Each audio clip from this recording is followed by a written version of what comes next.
Assalamualaikum warahmatullahi wabarakatuh. Jumpa kembali dengan Edukasi Official.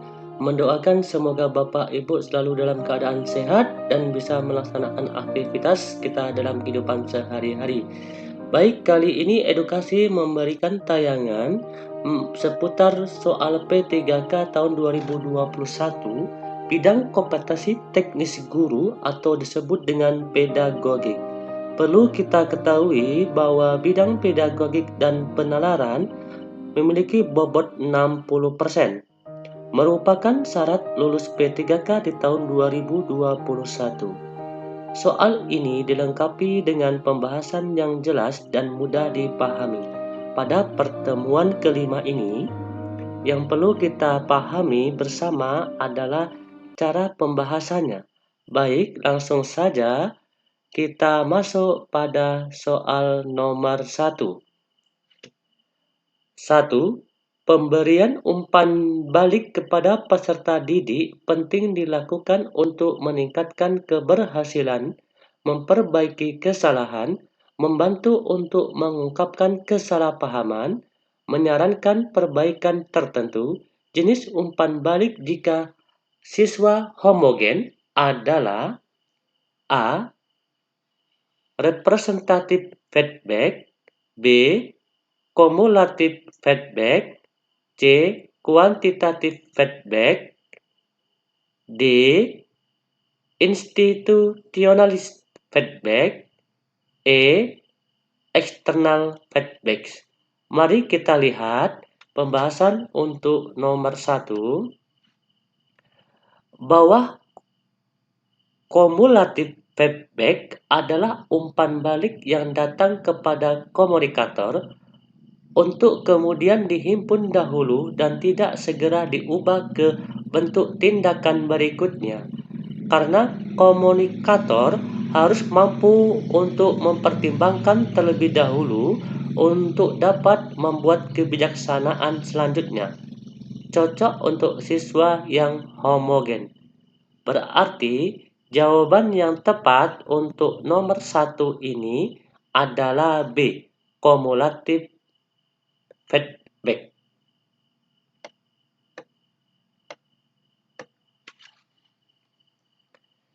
Nomor 2. Menyanyikan lagu Indonesia Raya merupakan penilaian A. Kinerja, B. Produk, C. Portofolio, D. Proyek, E. Praktik. Kita perhatikan pembahasan. Menyanyikan merupakan kata kerja, sehingga yang menjadi penilaian adalah praktiknya. Jawaban yang tepat untuk nomor 2 ini adalah E. Praktik.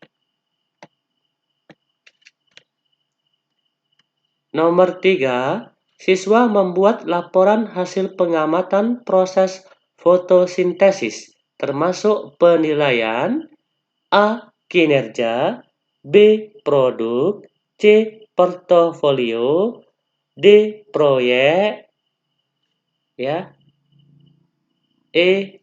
juga proyek maksud, ya. Oke, untuk nomor 3 ini pembahasan yang tepat adalah membuat laporan merupakan pekerjaan yang memiliki hasil produk, sehingga yang menjadi penilaian adalah produknya. Jawaban yang tepat adalah B. Produk. 4. Dalam pembelajaran di kelas Anda terdapat 2 siswa Anda yang berkebutuhan khusus. Pembelajaran apa yang tepat dilakukan dalam menghadapi kondisi ini? A. Menyuruh anak itu mengerjakan soal ke depan dan membimbingnya. B. Membagi kelompok diskusi. C. Melakukan pembimbingan di tempat duduk mereka.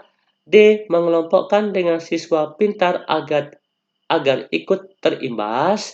D. Memisahkan kedua siswa dengan siswa normal lainnya. dengan perlakuan berbeda? Jawaban yang tepat yang perlu kita perhatikan adalah cara penanganan anak kebutuhan khusus. 1. Perilaku anak berkebutuhan khusus kadang tidak terduga. Oleh karena itu, penting untuk mendahulukan keselamatan dan mengatur lingkungan agar nyaman secara fisik dan emosional. 2. Menggunakan metode yang beragam untuk membuat anak mengerti dan menguasai kemampuan baru. 3. Anak berkebutuhan khusus memerlukan dukungan ekstra atau guru pendamping yang duduk bersamanya. Jawaban yang tepat untuk nomor 4 ini adalah C. Melakukan pembimbingan di tempat duduk mereka. Nomor 5. Guru menguasai bidang keilmuan lain yang menunjang proses pembelajaran adalah kompetensi A. Pedagogik, B. Profesional, C. Kepribadian, D. Sosial, E. Budaya. Guru menguasai bidang keilmuan lain. Kompetensi pedagogik pada dasarnya adalah kemampuan guru dalam mengelola pembelajaran peserta didik, seperti halnya menguasai karakteristik peserta didik, menguasai teori, prinsip pembelajaran yang mendidik, dan mengembangkan kurikulum. Jawaban yang tepat untuk nomor 5 adalah pedagogik.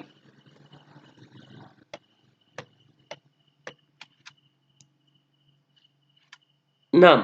Dalam mengawali pelajarannya, Pak Ali merumuskan pertanyaan, mengumpulkan data dengan berbagai teknik, mengasosiasi, menganalisis, mengolah data, dan menarik kesimpulan, serta mengkomunikasikan hasil yang terdiri dari kesimpulan untuk memperoleh pengetahuan, keterampilan, dan sikap.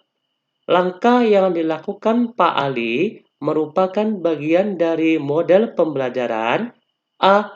Portofolio, B. Saintifik, C. Penemuan, D. Autentik, E. Kontekstual. Pembelajaran yang dilakukan oleh Pak Ali menggunakan model pembelajaran, perhatikan, scientific learning. Bagian yang perlu diperhatikan adalah mengamati, menanya, mengumpulkan informasi atau eksperimen, mengasosiasi atau mengolah informasi, dan yang terakhir mengkomunikasikan. Sesuai dengan pernyataan pembelajaran Pak Ali. Berarti jawaban yang tepat untuk nomor 6 adalah scientific. 7. Penilaian yang dilakukan oleh seorang guru harus dapat menilai kemampuan siswa sesuai dengan tuntunan kurikulum dan meliputi berbagai aspek. Hal ini sesuai dengan prinsip A. Terbuka, B. Menyeluruh, C. Bermakna, D. Adil, E. Sahih. Pembahasan menyeluruh dan berkesinambungan berarti penilaian oleh pendidik mencakup semua aspek kompetensi dengan menggunakan berbagai teknik penilaian untuk memantau perkembangan kemampuan peserta didik. Jawaban yang tepat untuk nomor 7 adalah B. Menyeluruh.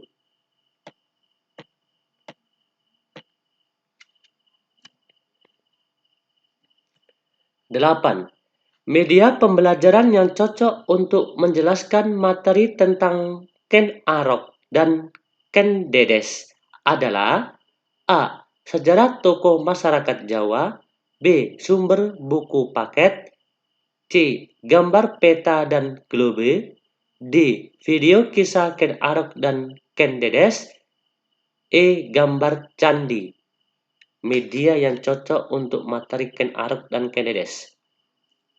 Media pembelajaran adalah suatu media yang berfungsi untuk mempermudah dalam proses pemberian informasi. Sedangkan sumber belajar adalah seluruh sumber yang bisa digunakan untuk mendapatkan materi dalam rangka proses mencapai tujuan dari pembelajaran. Berarti jawaban yang tepat adalah nomor 8, D, video. Ini cukup jelas nomor 8 ya. 9. Jika ingin membangkitkan rasa ingin tahu, maka cara efektif yang akan Anda lakukan adalah A. Diajak ke perpustakaan rutin dan membuat mading poster. B. Diajak ke laboratorium sains dan mencari literatur tentang sains. C. Kegiatan membaca rutin setiap pagi sebelum masuk ruangan dan membuat majalah dinding. D. Memajang hasil karya puisi siswa. D. Lomba menulis naskah drama. Cara yang efektif untuk membangkitkan rasa ingin tahu. Pembahasan nomor 9. Bagian-bagian yang perlu ingin kita ketahui, cara membangkitkan rasa ingin tahu kepada peserta didik adalah melatih berpikir terbuka dalam belajar, melatih ketelitian, membangkitkan bertanya, menghindari pembelajaran membosankan, dan yang kelima, belajar meneliti atau eksperimen. Jawaban yang tepat untuk nomor 9 adalah diajak ke laboratorium supaya siswa penasaran. Jadi rasa ingin tahunya sangat tinggi. Nomor 10. Dalam mengawali pelajarannya, Pak Maman Nendar menyampaikan suatu permasalahan guna menggugah dan menimbulkan kepenasaran para siswanya. Langkah tersebut bertujuan untuk mendorong para siswa agar mau mengembangkan kreativitasnya. Langkah yang dilakukan Pak Maman Nender itu merupakan bagian dari model pembelajaran A. Portfolio, B. Scientific, C. Discovery Learning, D. Authentic, E. Contextual Teaching and Learning. Dalam mengawali pembelajaran, Pak Maman Nendar menyampaikan suatu permasalahan.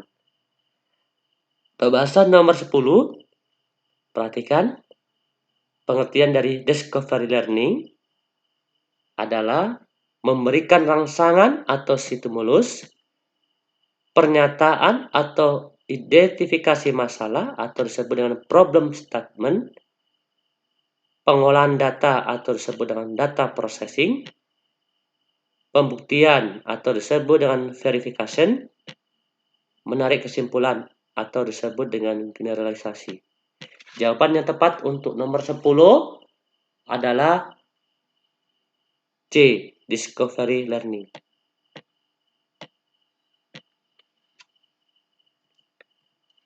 11.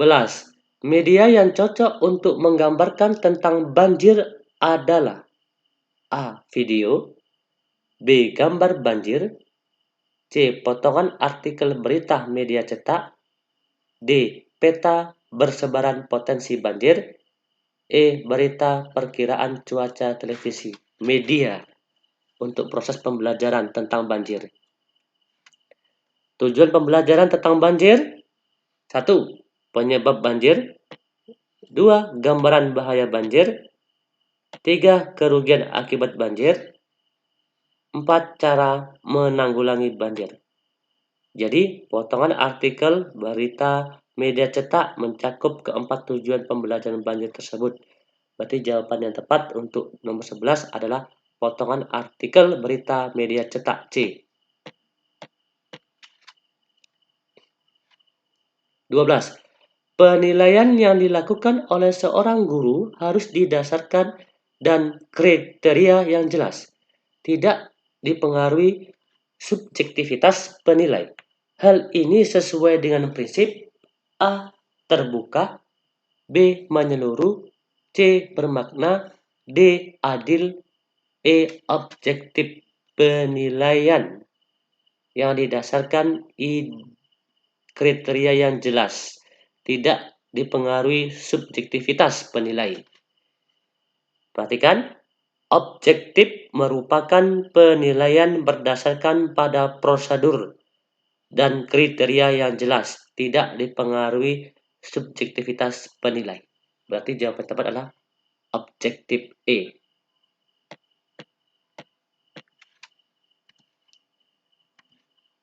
13. Bu Linda adalah seorang guru seni. Hari ini, dia ingin menilai kemampuan siswa dalam membuat lukisan.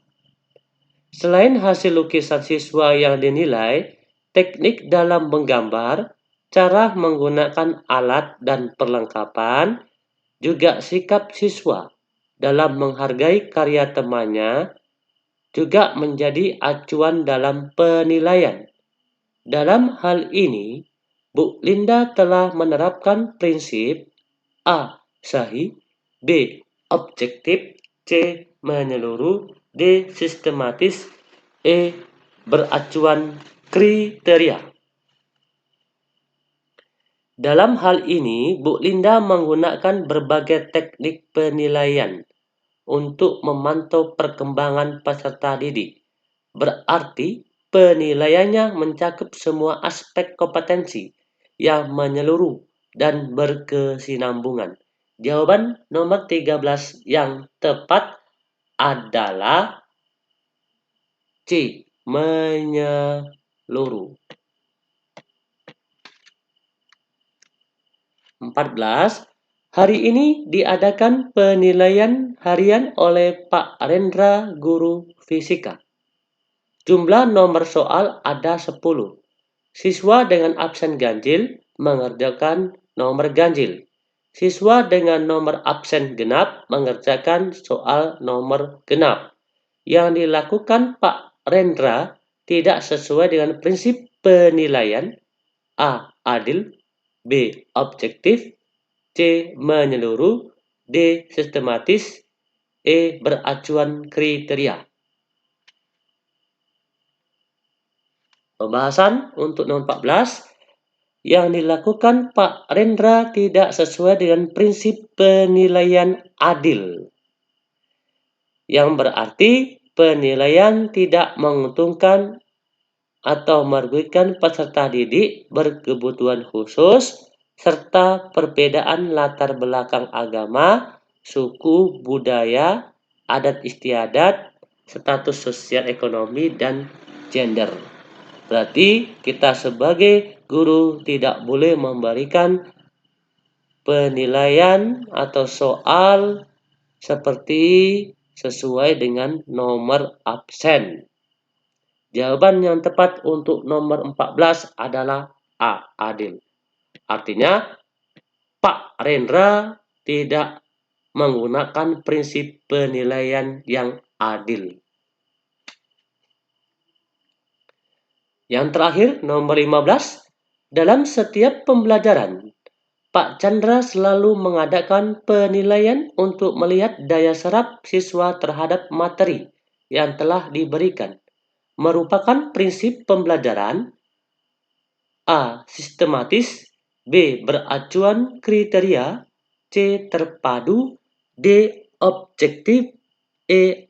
Akuntabel. Pembahasan untuk nomor 15, maka Pak Chandra menjadikan penilaian sebagai bagian dari pembelajaran yang merupakan prinsip pembelajaran terpadu, yang berarti penilaian oleh pendidik merupakan salah satu komponen yang tak terpisahkan dari kegiatan pembelajaran. Jawaban yang tepat untuk nomor 15 adalah C. Terpadu.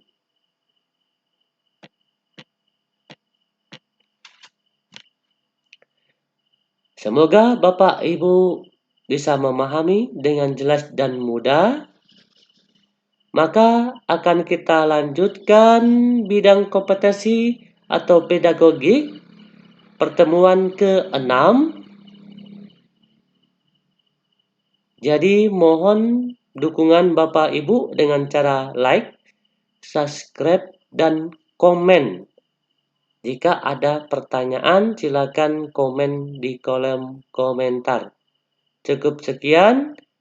Edukasi ucapan terima kasih. Wassalamualaikum warahmatullahi wabarakatuh.